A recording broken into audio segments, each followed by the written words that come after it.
Salut tout le monde, on se retrouve aujourd'hui pour une nouvelle vidéo sur les légendes de Tronchet. Aujourd'hui, on ne sera pas dans la forêt en elle-même, mais dans ses alentours, à quelques kilomètres au sud pour être précis. Près du village de Le Breton, dans la parcelle 433, se trouve une chapelle dédiée à Sainte Marie-Madeleine à ses débuts, puis ensuite à Saint-Mailleul, au sein du prieuré de la Bouteille.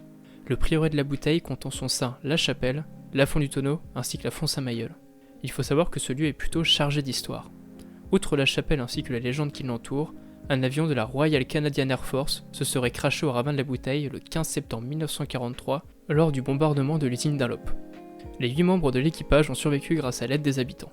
Une stèle a été érigée en leur honneur et fut inaugurée le 15 septembre 2001, soit 58 ans après, en présence de l'ambassadeur du Canada en France.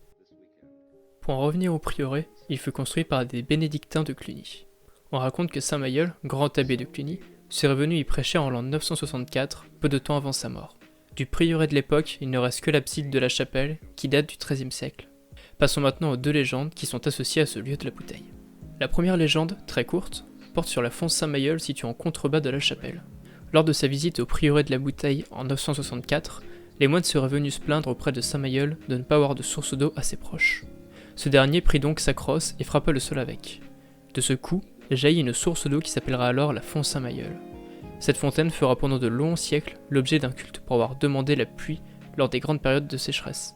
On racontait également qu'un trésor serait caché derrière une porte au sein de la chapelle. Cette mystérieuse porte serait censée s'ouvrir la nuit de Noël lorsque la cloche sonne la messe de minuit. Nous allons maintenant voir comment serait née la font du tonneau ainsi que la chapelle.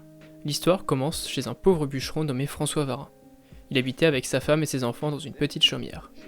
Un jour où les affaires allaient encore plus mal qu'à leurs habitudes, le bûcheron n'eut d'autre choix que d'aller vendre sa vache à la foire afin de subvenir aux besoins de sa famille. En chemin pour la foire, il rencontra un inconnu avec lequel il fit route.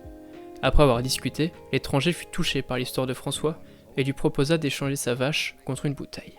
Selon lui, la bouteille exauçait tous les vœux de son propriétaire après l'avoir disposée sur une table et prononcé les paroles suivantes. « Bouteille, fais ton devoir ». Le bûcheron accepta le marché et s'exécuta une fois rentré chez lui. Une fois la formule prononcée, 2 valets sortirent par le goulot, amenant avec eux un festin sans nom dans de la vaisselle d'argent. Après avoir mangé, François et sa femme se dépêchèrent d'aller chez l'orfèvre pour vendre les plats. La nouvelle s'étant propagée, le seigneur du château se déplaça pour voir si ce qu'on disait était vrai. L'homme répéta l'action de la veille, et cette fois-ci, ce fut un repas servi dans des plats d'or. Le seigneur persuada le bûcheron de lui céder la bouteille contre la totalité de ses biens, à savoir l'état du monté, composé de 2 domaines, ainsi que 10 000 francs d'argent. Cependant, une fois le marché conclu, la bouteille disparut. François fit bâtir un château sur ses nouvelles terres, mais toutes ses dépenses le ramenèrent à son statut d'avant. Encouragé par sa femme, il reprit le chemin d'autrefois pour tenter de retrouver l'inconnu à la bouteille. Une fois tombé sur lui, il se prit des reproches mérités, mais l'homme lui donna une seconde bouteille. Malheureusement, cette fois-ci la bouteille sortit de son goulot 2 gardes armés de gourdins pour punir l'homme. Ceci se répéta jusqu'à ce que la famille se remette au travail. Puis un jour, comme par magie, la première bouteille réapparut. Afin de ne pas se tromper, François emmena la 2e bouteille pour la sceller dans un rocher non loin de là.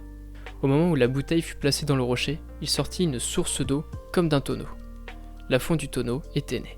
On raconte que l'eau y sort d'une ouverture lorsque le blé se vendra à bon prix, ou par une autre dans le cas échéant. François se servit ensuite de la première bouteille pour bâtir la chapelle que nous connaissons aujourd'hui. Voilà, c'est tout pour moi dans cette vidéo, donc n'hésitez pas à laisser un commentaire pour me dire ce que vous en avez pensé, et on se retrouve pour la prochaine vidéo, qui sera elle aussi sur une légende de Tronchet.